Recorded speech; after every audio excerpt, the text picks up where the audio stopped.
Good evening, ladies, gentlemen, and non-binary conformists. Welcome to the 14th edition of Webster Speak, Dialogue on Race, Equity, and Inclusion.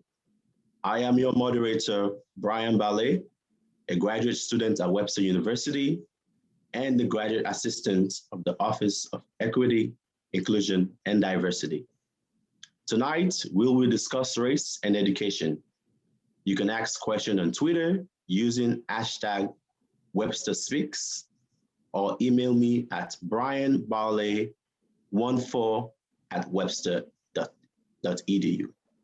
Again, Brian, B-R-I-A-N, Barley, B-A-R-L-A-Y,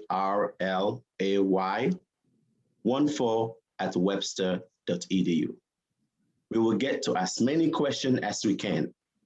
And now, here is our host, Webster University Chief Diversity Officer, Vincent C. Flewellen. Good evening, and before we get started, we just want to say that the opinions expressed by any speaker, panelist, or participant as part of Webster Speaks represent the individual views of the person expressing these opinions and do not represent statements made by or on behalf of Webster University. The university presents this program for educational purposes and to encourage academic discourse. Today, we will discuss the importance of Black leaders at historically Black colleges and universities, commonly known as HBCUs, and Black leadership at other institutions, as well as the state of Blacks and higher education. So, many say that the nation's 101 historically Black colleges and universities are facing a renaissance in the midst of turbulent time for people of color. As a recent Atlantic magazine story said of HBCUs, quote, "No institution has been a brighter beacon for upward mobility for Black Americans, and no institution is currently better positioned to bring about a new age of Black achievement." Our own Vice President, Kamala Harris, is a graduate of Howard University, putting these institutes further into the spotlight. Here to talk about HCUs, PWIs, and race and higher education are our esteemed guest, Dr. Corey Bradford, President of Harris-Stowe State University in St. Louis, an HBCU. Dr. Belinda S. Miles, President of Westchester Community College in Valhalla, New York, and Dr. Roslyn Clark Artis, President of Benedict College in Columbia, South Carolina, also an HBCU. Welcome, and thanks for joining us. First, for the audience, a bit of history. HBCUs originated around the 1860s after the Civil War. They were founded by free Blacks and were originally the only option for a Black person to have a college education for some time. Today, there are 101 HBCUs, which graduate 70% of Black physicians and lawyers. Dr. Bradford, good evening and welcome. I'd like to start with you. You recently wrote a great article for the St. Louis Post-Dispatch in their online edition called St. Louis Today, saying HBCUs are an engine for innovation and opportunity. They are seeing a renaissance and an influx of donations. Can you talk some about that?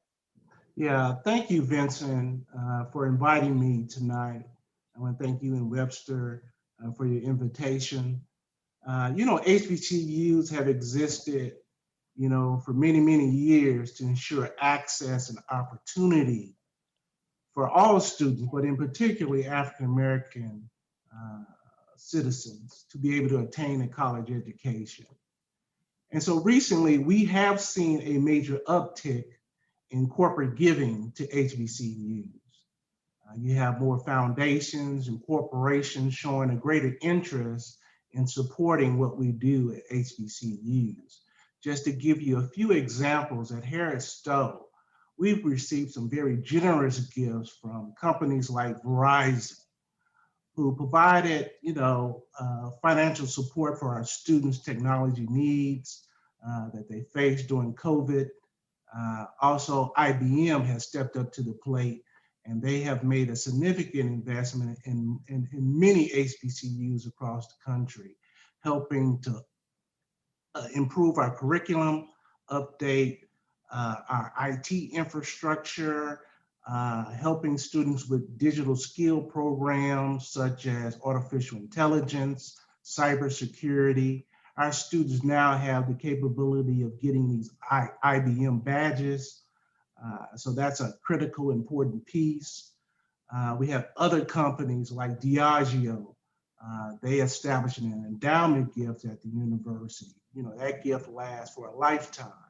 And so they made over $250,000 contribution to the university's endowment to provide scholarship financial aid for our students in multiple disciplines. And right here locally in St. Louis, the St. Louis Cardinals. So there's a variety of ways you can help a university.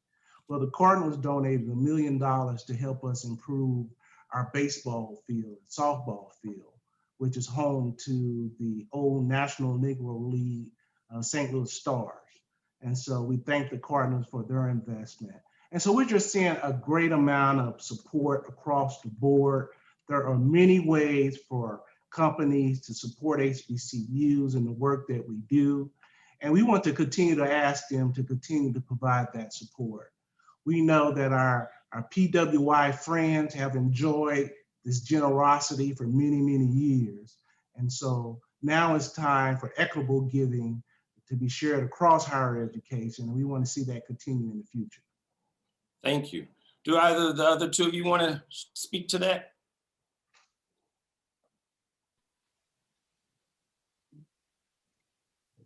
Dr. Artis? So I'm smiling because certainly we are appreciative of any and all philanthropic support that these colleges and universities receive.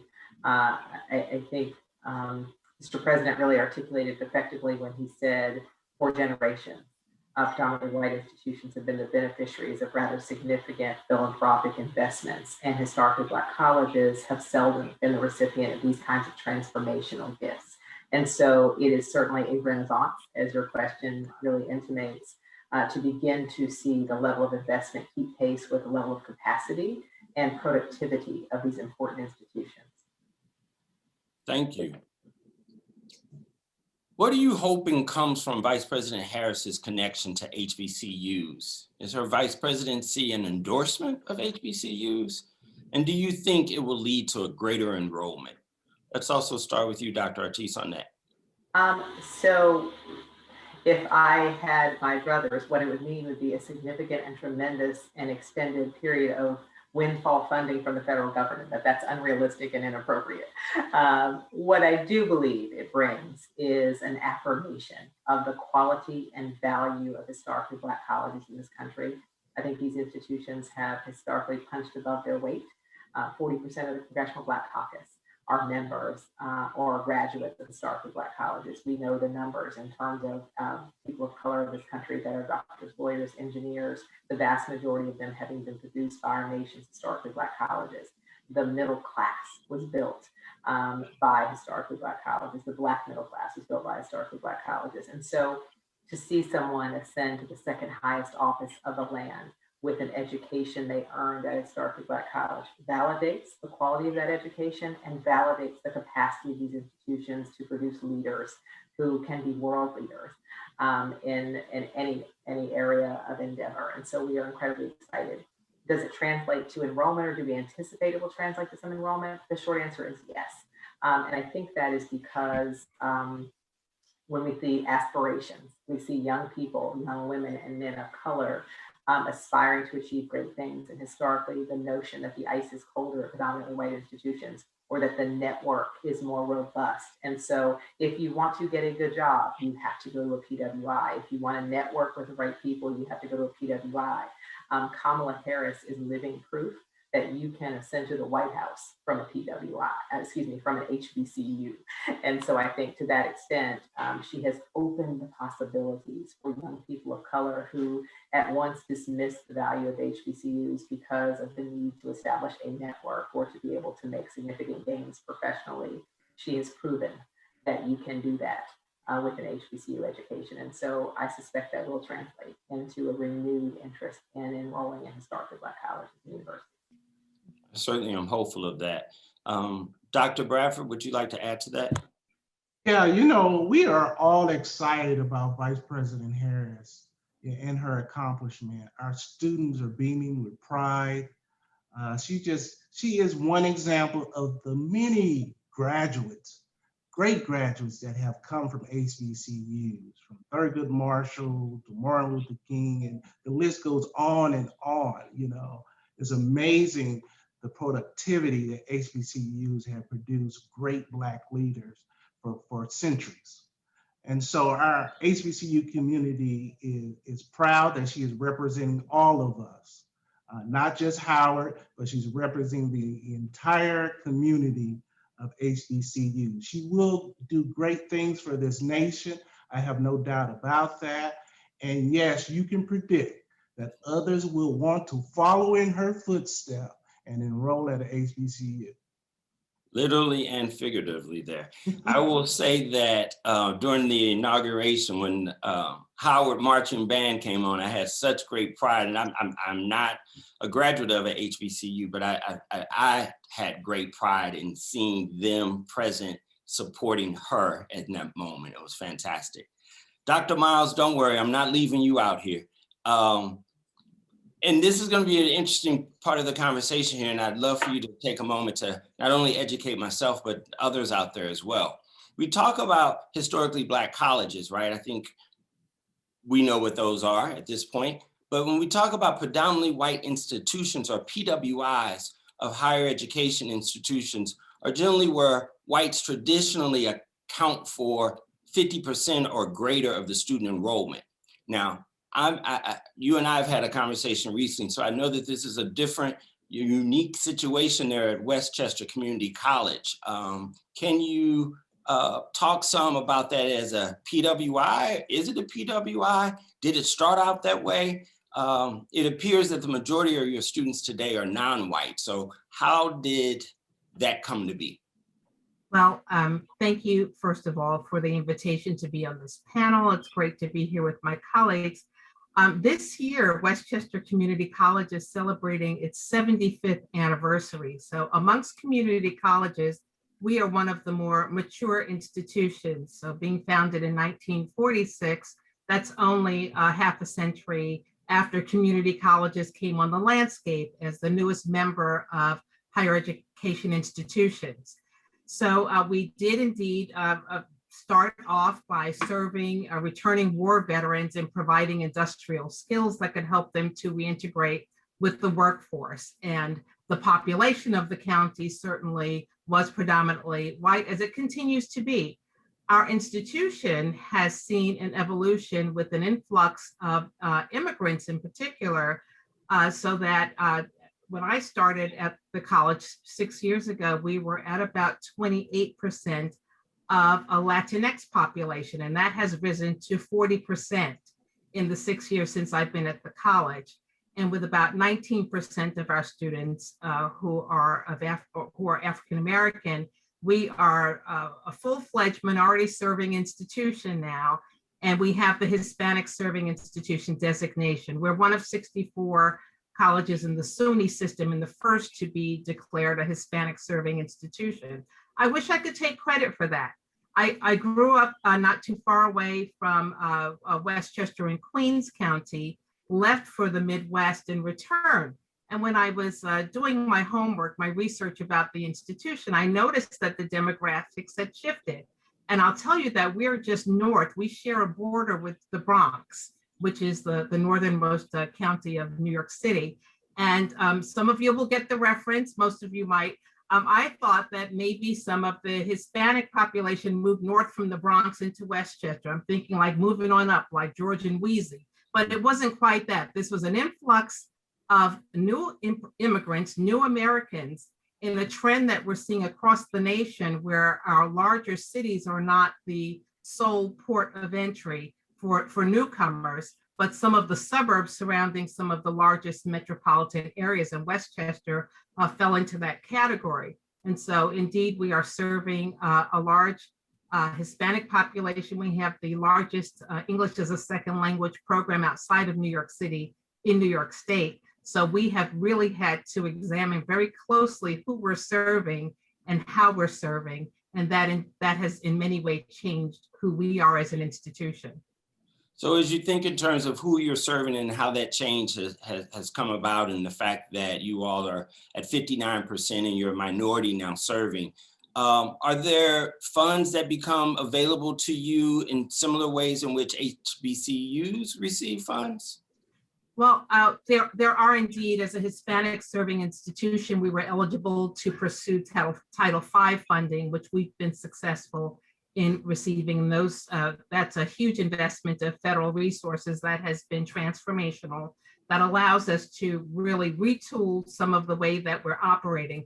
We have been very aggressive about pursuing public and private resources to help us to ensure that our services are at the 21st century standard. Our technology is in place. Our evidence tells us where our students might be stuck and how we need to move them through. So we've been investing in more of a case managed approach, not looking at our students as a large bucket of 20,000 students, but where are they in the pipeline? Are they starting? Are they stuck in the middle? Are they dropping off? Disaggregating that data and looking at who's where. And so, so that's been very helpful to us. I do want to comment on public policy, since we're talking about infusion of resources, and we can't escape the fact that we are in the midst of a pandemic that has transformed all of our lives and institutions, and that there are significant federal relief dollars that are pouring into our institutions across all sectors, and that they are creating a public policy opportunity that can give us a chance to shift some of the equity outcomes that we're seeing and retool our institutions to better support students. So I think it's similar to the way the GI Bill did and the Pell Grant. These CARES Act funds, CRISR funds, et cetera, are a way for us to really take a step back and move quickly and be agile and transform our institutions to meet the students who are coming to us and prepare them for future opportunities. What I found to be really interesting of the last disbursement or allocation of those federal dollars is that it allows for students to directly apply some of those dollars to their tuition, unlike the very first round of CARES Act funding. And I'm curious to know, out of that, I know that about 87% of Black students borrow federal loans to attend college, compared with those who attend four-year colleges. That's at about 60% of white students. The average debt on graduation is $52,000 for Black students and about $28,000 for white students. Can you all describe the impact that the loan forgiveness promises of the Biden-Harris administration will have on students of color?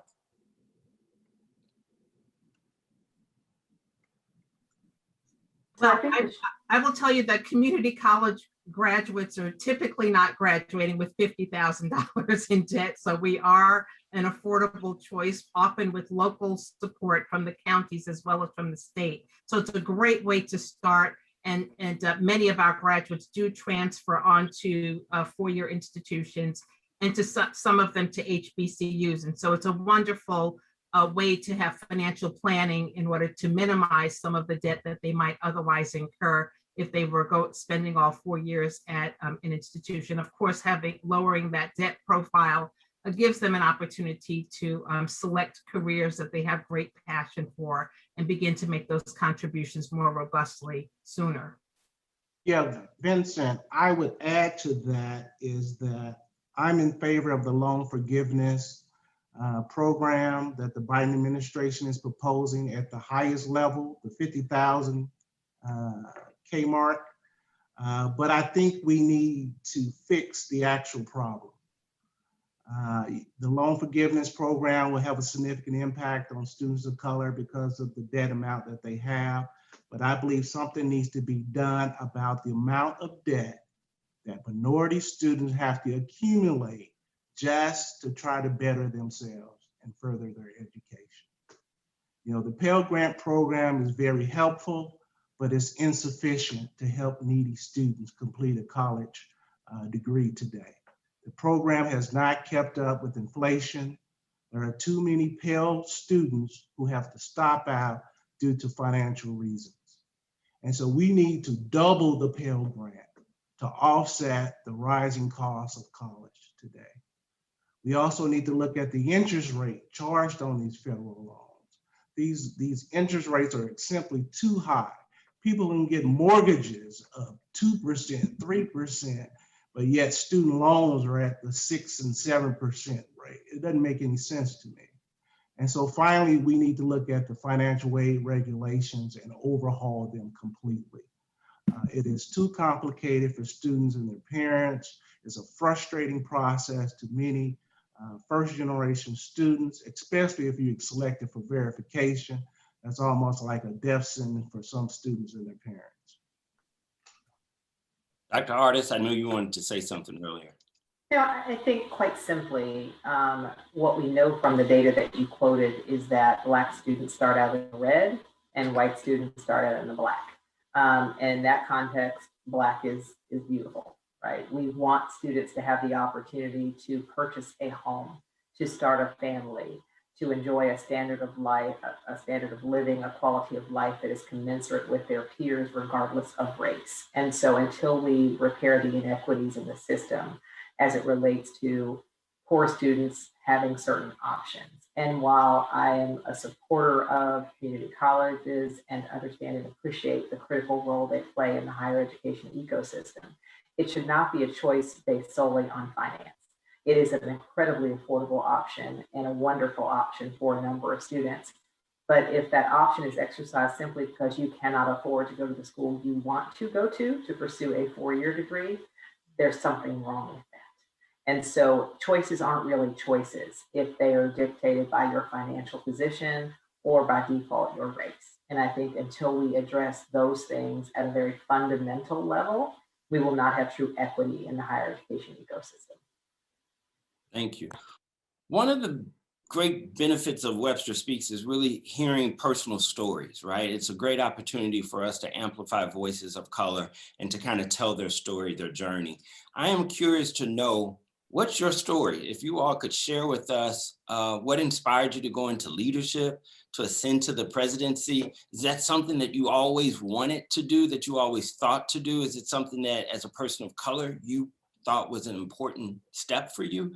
Can you just kind of speak to your overall path? And we'll start with you, Dr. Miles.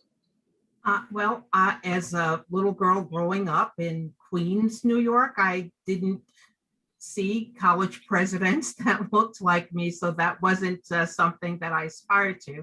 But I did come from a household of parents who I understood their story, that they had migrated north from the cotton fields of the Carolinas. They were looking for a better life and newer opportunities in the city. They met during the Harlem Renaissance and were inspired by the civil rights activities, culture, arts, poetry. And in the generation when I came through the New York City public schools, I too had broad exposure to arts and culture and began to see a world that was bigger than the block where I lived, and learned of what possibilities were.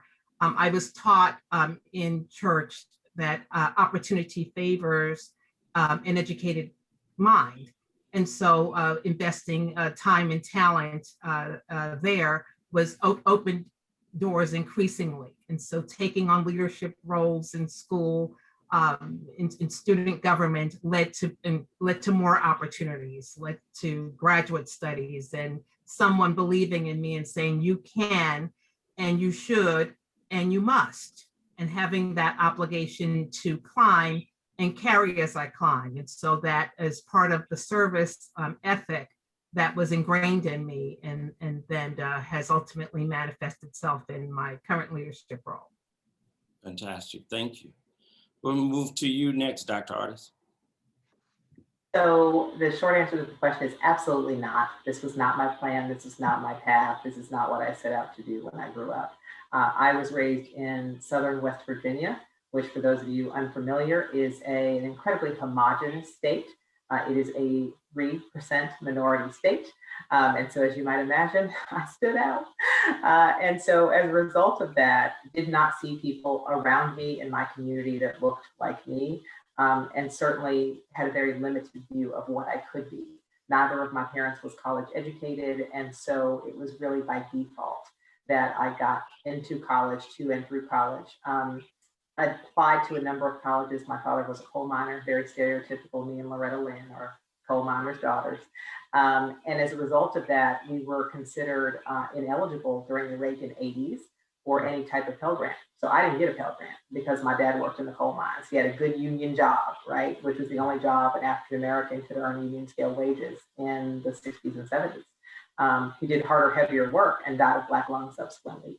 But you know, I found myself unable to get a Pell Grant because my dad worked. We were working poor. And so was enlisting in the Army because it was the only way I knew how to get a college education. And then, you know, a miracle happened. I got a scholarship letter from what turned out to be a historically Black college, West Virginia State, then college, now university. And to arrive on that campus, having grown up in an environment where I was the only little Black girl in my class all the time, to arrive on a campus where the president was a person of color and the first lady and my classmates, my teachers. I mean, it was such a, I had to learn how to be Black. I mean, it was an unbelievable experience for me and a real awakening in many respects. I went from being the only one who looked like me to everyone looks like me. And it was really an awakening for me, emotionally, socially, intellectually, and otherwise. And so fast forward, went to law school, practiced law, never thought about higher ed, asked to teach a class, end of the class, a young African-American left me a note that said, "You changed my life."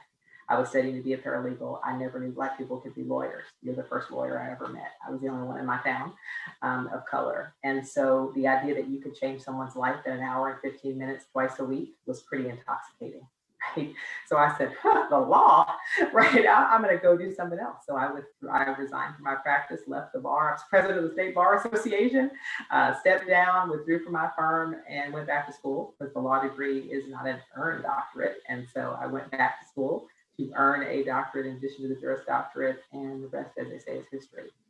When I made the decision to shoot for a presidency, I went home. I went back to a historically Black college that had changed my life and made such a difference for me. And I want to do the same for young people who look just like me, if I can.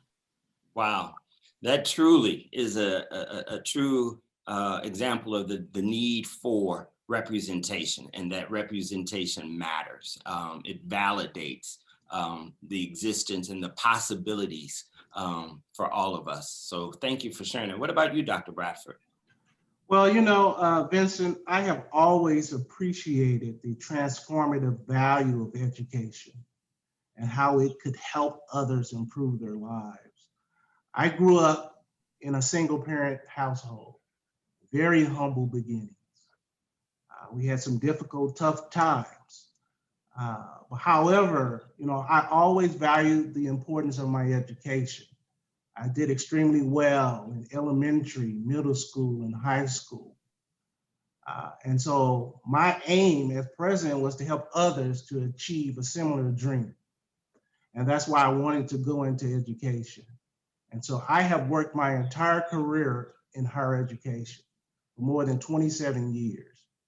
Before arriving at Harris-Stowe, I served as Senior Vice President for Business Affairs at Prairie View A&M University, which is another HBCU, one of the largest HBCUs in the country. Now, prior to that, I worked for 16 years within the Southern Illinois University system, doing various leadership positions. You know, I'm fortunate because St. Louis is my hometown.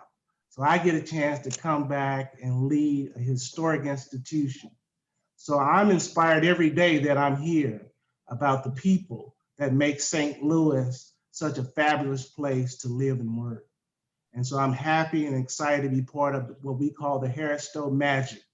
And we're just helping to ensure that change happens right here. Excellent, thank you. Welcome back home. You know, that's another thing sometimes I think about. We often hear about Black excellence leaving their communities in which they were raised, graduating and then going on and then not coming back and sharing that knowledge, that wealth. Is that something that you all think about as well, have noticed over time that?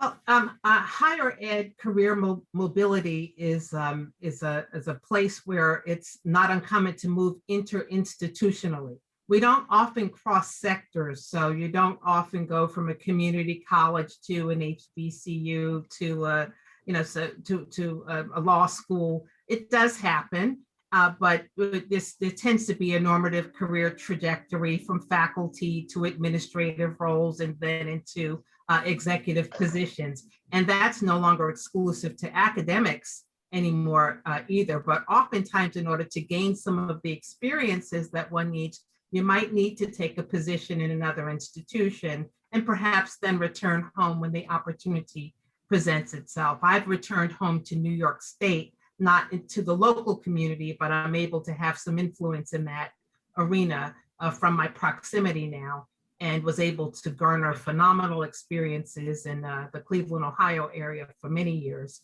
that I was able to bring back to New York State. Thank you. Brian, do you have any questions out there from the audience? And just as a reminder to our audience, you are welcome to tweet at Webster Speaks questions, as well as posting them here. Yes, matter of fact, we do have one question from Brian Daniels. The question is, with the consideration to COVID-19, what is the biggest challenge for your respective institution, and how are you addressing the challenge and issue? Well, I could start. Without question, COVID has had a major impact on how we deliver education, right? At Harris-Stowe, we moved every course to an online or virtual hybrid instructional format. I'm thankful to our wonderful leadership team at Harris-Stowe, our outstanding faculty. We were able to make that adjustment fairly quickly. And so I'm proud of the way that we have handled the pandemic. We continue to take those precautionary steps recommended by the public health officials to try to slow the spread. We also been a vaccination site for our community. And I'm proud to say that our infection rate on campus has been relatively low this entire year. And so our response was we assembled a COVID task force. We established a testing policy where we would test students and faculty and staff periodically. Our IT staff stepped up to the plate and provided the technology that the faculty, students, and staff all needed. Even students that stayed at home, we worked with them to get internet providers to give them, free access to Wi-Fi and so forth. And if we had to send student hotspots, we did that. We sent them laptops, web cameras, whatever we needed to do to help our students get through this crisis, we tried to assist them. Even in terms of financial support, some students fell on very hardship times in that their parents were laid off. They didn't have income to pay their tuition. And so we helped those students cover the difference, the gap in their funding. The federal emergency relief funds were a big help for our students. That money went a long way in allowing our students to continue their education. But we're hoping to return to some sense of normalcy in the coming fall. I think everybody has this COVID fatigue right now, and we're just ready to get back to life as we used to know it. And so I just thank everyone for their commitment and their willingness to work together to get us through this crisis. Thank you. Dr. Artis? Yeah, so I would address that only slightly differently. I think, the entire ecosystem was forced to shift and pivot into online relatively quickly. You asked at the outset about this renaissance for HBCUs. I think this was a moment that really amplified the disparities in our institutional type and makeup, the institutional disparity that it relates to our students and the kinds of students we educate. For example, at Benedict, we are 84% Pell eligible. So to put that in perspective, 71% first generation. And so as we think about what that means in the middle of a pandemic, fully 12% of my students live in areas where there is no access to broadband. None. So you could mail them a hotspot, but there's nothing to connect it to.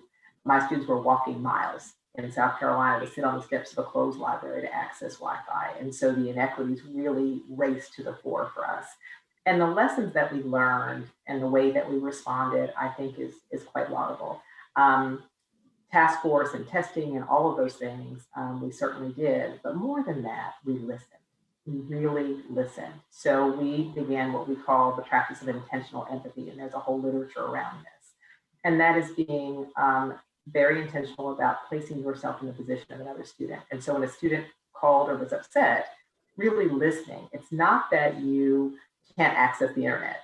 It is that your mother has COVID, right? But unless you're listening and really engaging that student, you really never know that. And so we evacuated our campus and we paid our kids travel and we got them home safely. And a social media post really made the point for me. A student said, I was rushed off campus, forced on a plane, and no one asked what type of home I was going to.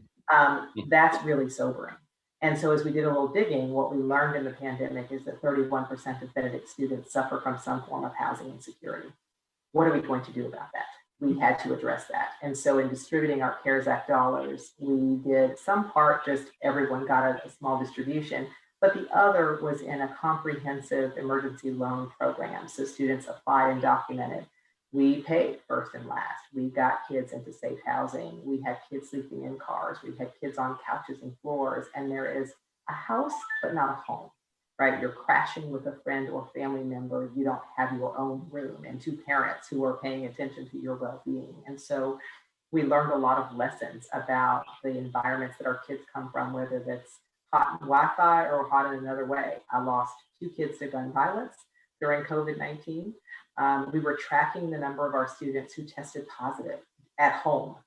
And so when we made the decision to reopen the campus in August, we did that because my kids were safer on the campus. With the unrest associated with George Floyd's murder, with 2 deaths of students due to random gun violence, with 13 cases of COVID-19 in the first 30 days from students who were at home in families who had frontline jobs that had to be exposed on a daily basis, or kids who were homeless. I mean, I go to the drive-thru at Chick-fil-A and the little girl who waits on me is sleeping in her car at night on the parking lot of Chick-fil-A. And so I think for institutions like ours that serve a particularly vulnerable population, COVID-19 was bigger than just, oh, we had to move online, or, everyone's in a pandemic. The social, emotional toll that it took on communities of color, on low wealth, first-gen kids of color, was absolutely astounding. And so this new voice that HBCUs have, this renaissance of people actually know what HBCU stands for, now means something else. And we had an opportunity to translate that into advocacy. So I am really loud about broadband access. It is currency, it is a requirement, it is as essential as air in the 21st century. Black children have to have access to the internet. And if we're going to use our voices to raise money and run our institutions, we have to be equally loud when we talk about policy. So that Pell Grant is critically important. And yeah, Kamala and Joe, we're counting on you here, right? Debt forgiveness so our kids have a fair shot at the American dream. We're counting on you. If we're talking about broadband access, we're counting on someone to pay attention to the equity issue or the lack of equity that comes from technology. So I think our response to COVID-19 was humane. It was decent. It was all-encompassing and really paid attention to the nuance of who we educated. I could have quoted the statistics a year ago, but now I can tell you their names and their stories and their neighborhoods and their particular circumstances. And that's the beauty of a smaller school, right? I get to know Michaela, who works at Chick-fil-A, right? And I can help her. And so it reminded me who we educate and why this work is so very important. And I could not be more proud to lead an institution where I have the honor and privilege of knowing my students. Wow, what a powerful story.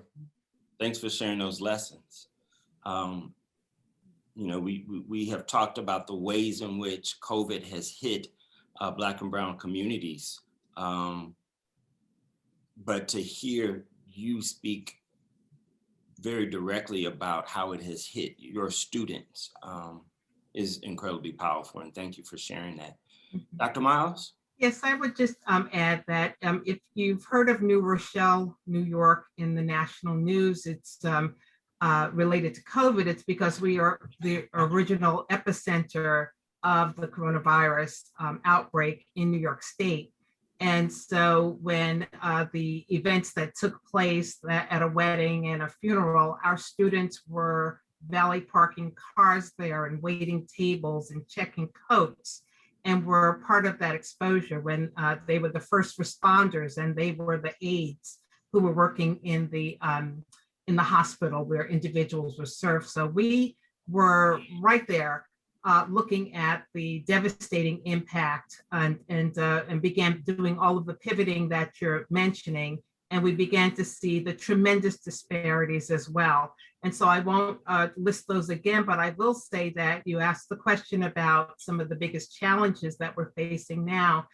And we did all the pivoting where we've got the standard formula for responding, but this is such a human issue, as Dr. Artis has articulated. And what we are seeing is a change in student behavior, a change in their motivation, a change in their belief that they can persist and have the resilience to move through this. We know that we're a commuter campus, so we don't have them with us all the time. And so we know that our campus is a place of refuge and a place of safety and security. And so being able to open our doors when we can do so safely is key. It would be easier, like you said, they'd be safer on campus, but they're going into their communities, they're working 2 and 3 jobs. And so the priority has shifted in terms of their identity as a student as their primary role. They have many other primary roles. I'm a parent, I'm a employee. And so student is not taking that primary focus for them. And so we are finding that it's a market shift, and it's a shift in terms of their objectives and their motivation. And we want to keep them on track and making progress toward their goals, because when the pandemic is over, we want them to be ready to take their place in opportunity and in their careers. So the mental health support is the challenge I'm referencing. Yeah, and you know, we talk about the mental toll and stress that COVID took on for all of us, right? But particularly again for people of color, having to deal with the dual pandemics of the racial piece that's taking place throughout, the racial reckoning and George Floyd, Breonna Taylor, as well as and on top of trying to stay well and safe from COVID, right? Incredibly challenging. Thank you. Brian, do we have another question from the audience? Yes, we do. So right here, there was a question from Earl McCoy. The question is, what advice would you give a person of color who hasn't had the opportunity to have a mentor of color help guide them personally and professionally? Dr. Artis, I see that you answered that. Dr. Artis, you want to take that? Well, I actually typed my answer in the Q&A and said, really, find someone you identify with, you respect, you want to aspire to, and reach out. Few people will say no to a direct request to a mentor, assist, and support. And listen, take advantage of COVID. People don't have to come to you. You don't have to come to them anymore. You can Zoom, you can engage, you can connect virtually even for a conversation. I think you would be surprised how many people have a genuine interest in ensuring that the people coming behind us are healthy, strong, and supported. Thank you. Did you want to say something, Dr. Bradford? Well, no, I think it's important. Mentorship is important, having people to go to learn from. But people are willing to do that. I've mentored, students every year, that I've been in this business. And so I think it's a matter of reaching out. You have organizations out there, whether they're fraternities, sororities, that have alumni members that mentor students. You have professionals that work in corporation and industry that mentor students as well.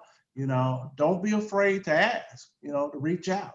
I mean, when you come in contact with people and they strike an interest in you or you strike an interest in them, you know, exchange information. And that's how you start that mentorship process. Thank you. Here's a question for you, Dr. Belinda, from the Q&A section. Thank you for sharing about your institution, Dr. Belinda. Can you explain to those of us who aren't familiar what Title V is and how it relates to HSIs? As a new professional, I just learned these terms at the NASPA conference this week. So you already know that in academia, we speak in terms of acronyms and letters. And so Title V is a subsection of funding available through the Higher Ed Act and available through the Department of Education. It's an allocation that's very competitive as a grant for institutions that are classified as Hispanic serving institutions. HSIs have 25% or more of their student population who are of Hispanic descent. The funds are for institutions, not for individuals, and they are designed for certain projects that are designated to transform some part of the institution. And so our emphasis is on improving graduation rates, improving transfer outcomes. We have a focus in our Title V on expanding our articulation agreement with four-year institutions. We began with HBCUs about 4 years ago, and I said, which are the two closest HBCUs? There were none in New York, and we found Lincoln University in Delaware State. We said, let's go and get those relationships started. And now we have graduates that are leaving us and going there. Our institution is the first choice for many individuals in our county. Many students select community colleges because they are interested in staying closer to home. And of course, the wonderful array of programs that we have available to them. And so we're able to enhance our servicing of students. I mentioned earlier also that we are adopting more of a case management approach. We are replicating a study that was done successfully in another university system. We've been funded to do that, which targets students who might need a maximum of 2 courses requiring remediation. And we provide mandatory services for them, and we eliminate financial barriers to their success. And we're seeing tremendous leaps in terms of their 3-year graduation rates. So again, having the opportunity to apply for specialized funds really makes it worthwhile, but they're very competitive and they're very strict. So you have to be accountable and good stewards of those resources. And we're excited to do that. Thank you for sharing that information out there with us. HBCUs have never been exclusionary, and as a result, some are actually seeing non-whites as the majority of their student populations. About 24% are non-Black, up from 15% in 1976. Some even now have majority non-Black students. What are your thoughts on the future of HBCUs? Dr. Bradford. Well, of course, I see a bright future for HBCUs, right? You know, at Harris-Stowe, we provide an educational opportunity that reflects excellence, and that attracts all students from various backgrounds. We offer programs designed to nurture the intellectual curiosity and build marketable skills that prepare our graduates for success in a diverse global society. You know, we receive students from well over 25 states, 16 countries now. I think that the fact that we are seeing more non-Black students at HBCUs is a sign of racial progress right here in America. It means that we are succeeding in our recruitment and outreach efforts. Now, with growth comes expansion. And so we're going to need for facilities, we're going to need states to make investment in our HBCUs and the federal government. You know, if they do an infrastructure bill, we need to have resources to build facilities at HBCUs to support this kind of growth. But, you know, I think it's, you know, diversity is what we do at HBCUs. And so all students are welcome, and you'll see more of this continuing in the future, I believe. Thank you. Dr. Miles, you want to provide something? Sorry about that. I think the future is bright as well for HBCUs. I've mentioned that we are expanding our transfer agreements, and we're now expanding beyond Pennsylvania and Delaware. We looked at our clearinghouse data and have been able to determine that our students are selecting HBCUs. Many of them are legacy students who may choose to start off at Westchester Community College, and then they're ready to move on to their other organization. And so having those formal pathways, those guided pathways, is something that's very specific.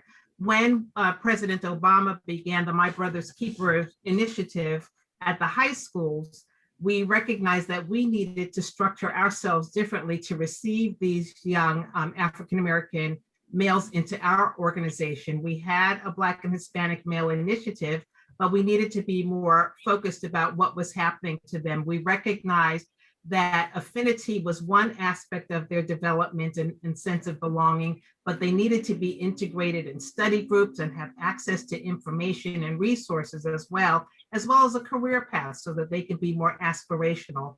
And thus the having the opportunity to transfer to an HBCU was another pipeline experience. So I think that the contribution that community colleges will make to HBCUs that accept our graduates and enhance their student body with the intellectuals that we're providing will also contribute to their ongoing success. Thank you.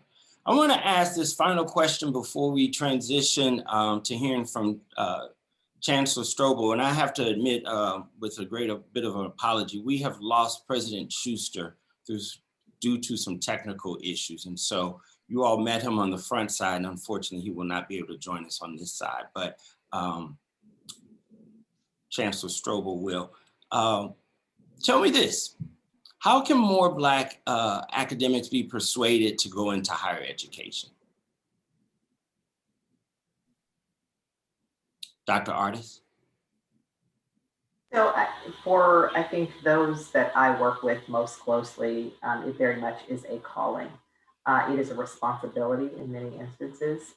You talked about people leaving their hometowns and perhaps not returning. So the loss of that capacity and that reinvestment back into the communities that raised us in many regards. I think we can't complain about the quality of education, about the lack of cultural sensitivity in education if we're unwilling to serve in some respect, if we're not willing to support. So perhaps you are a physician. Your calling may not necessarily be as an educator, but investment in these important institutions is still critically important. I think education has gotten short shrift in this country for a very long time, whether we're talking about K-12 or we're talking about even the professorate. I think we certainly afford our professors slightly more prestige and esteem, but they still are lumped with teachers. And so salaries have to be competitive and consistent with their capacity and their intellectual abilities. And I think the continued holding teaching in high regard as a profession and as a calling is a great opportunity to, I think, develop the ranks of people of color who spend some time in education. Things like the PhD project and other programs that are really targeted at developing PhDs, people of color, to go back into these colleges and universities and really make impact. I have a bias for HBCUs for some very, very personal reasons, but the reality is there are students of color at every institution across this country, whether they be predominantly white, predominantly Black, HSI, you name it, there are students of color who need to see role models, who need to be inspired and engaged and, yes, loved, just loved and seen and heard and appreciated. And so I think anything we can all do, whether it's simple mentoring or investing more broadly in helping to color the ranks just a tad so that everyone feels welcome, engaged, seen, and heard is critically important. Thank you. I'm mindful of time here. I promised that I would have you all out, particularly because of coyotes and wolves at Westchester. But I'd like, and I'm sorry, I think I'll give the last words there to Dr. Artis, and we will call up Chancellor Strobel so that she can share with us her parting words. I do apologize. Well, thank you all. You know, this has been a wonderful conversation, and it's always a pleasure and a privilege to get to sit back and listen to a panel of higher ed leaders and not need to participate, to just get to enjoy and take it in. And so thank you. Thank you, all three of you. Belinda, I think you and I have probably known each other the longest. Because we both spent some time in Northern Ohio. Roslyn, we've come to know each other more clearly as we've served together on the CIC board. And Corey, welcome. We've had a few phone calls, and I look forward to finding ways that we work together for mutual benefit. This has been a great conversation, because anybody that's reading anything in the media these days has to be paying attention to HBCUs, funding streams, federal relief, all the kinds of things that are trying to bring equity and resources to under-resourced institutions and under-resourced students. That's what we should care about. And I've always been, and I think now maybe I reflect on that and say, well, maybe it's been a bit glib to say that the diversity of US institutions is the strength of American higher education. Public, private, 4-year, 2-year, HBCU, PWI, Carnegie classification, single gender, co-ed. But the fact of the matter is that, like almost everything in this country, there's a value system that gets attached to that, right? And almost all of us have spent time at institutions that we sort of chafed at the fact that other people didn't quite give it as much value as we knew it merited, or our students as much value as they merited. So it's good for all of us to be in a conversation, I think, to say, it's time to look much more thoughtfully about this, and to say that these shortcuts that we take of, well, this institution deserves a lot of support because it does important work, and this institution, not so much. That doesn't serve any of us well, and it certainly doesn't serve what we think education is about very well. So I think this conversation has helped to surface that in really important ways. So I just have one question, and this is a pickup on your question, Vincent. So if someone like Brian is thinking that he might like to be a college president someday, what would you advise him about how he thinks about his own identity and the fit with institution? Whether we're talking about gender, ethnicity, birthplace, religion, all the kinds of things that go into how we think about our identities and other people think about us. How important is it to kind of try to match your personal identity or your sense of self with that of an institution? Essential might sound trite, but that's sincere. I have the privilege or folly of having been a president twice. And I will tell you that this is a much better fit for me in terms of where I belong. And that sense of purpose and belonging and commitment really causes me, I think, to work a little later and work a little harder in support of those students. It is important for your spirit and soul to be drawn to the work you do. Job and Job are spelled the same because God has a sense of humor. But your work should not feel oppressive. It should be a calling. It should be a joy. It should be a delight to do it every day. And so I urge you, if you're considering a presidency, which is a 24-hour-a-day, 365-day year, right? Calling, you better love it. And you better love where you are, and you better feel welcome, heard, and seen where you are. So fit matters a lot. Mm-hmm. I think it's like many other things. You have to know who you are and be aware of what your best strengths and contributions are. And then you look for mission alignment. So I would recommend having a personal mission statement. I learned one by reading The 7 Habits of Highly Effective People, the Covey, many, many years ago. And I wrote my personal mission statement, which was about transforming individuals and institutions, something I wrote simply many decades ago. And it's still true. And it's expanded and it's become more sophisticated, but where could I have a place to do that? And so there are places where you might take on advocacy for the people that are there, or what type of student is being served? What are the, what will you have to what arguments or discussions will you have to frame in order to be a good steward of the resources and the people that you're serving? So having that kind of institutional and personal alignment is something really worth taking the time to explore and discover. Mm-hmm. Yeah, I would agree with everybody's comment. I think the fit is important. I also think being able to have an impact, can I have an impact on that institution that I'm going to? Okay, that's critically important to me. Mm-hmm. Well, and of all the roles that one can have in a higher ed institution, the embodiment of mission sits most fully and completely with the people in our roles. So if that isn't a lived experience, I think it would be very hard to be successful, or as you say, Roslyn, to actually put in the hours that it takes, and to do it with joy and passion. So thank you. This has been a real joy tonight. Brian, it's good to see you. And I know that you are a leader in your own right now.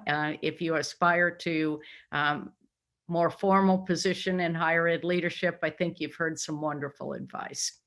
So Vincent, thank you for tonight's program and for the opportunity to interact with 3 great colleagues. Thank you. Thank you. Thank you for the connections.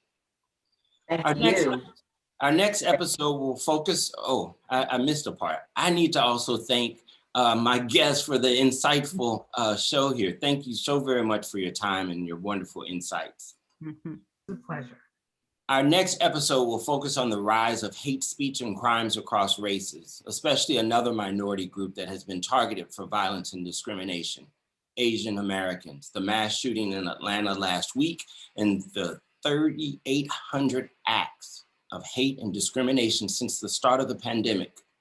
That show will be April 28th at 7 p.m. Central Time. Registration will open soon.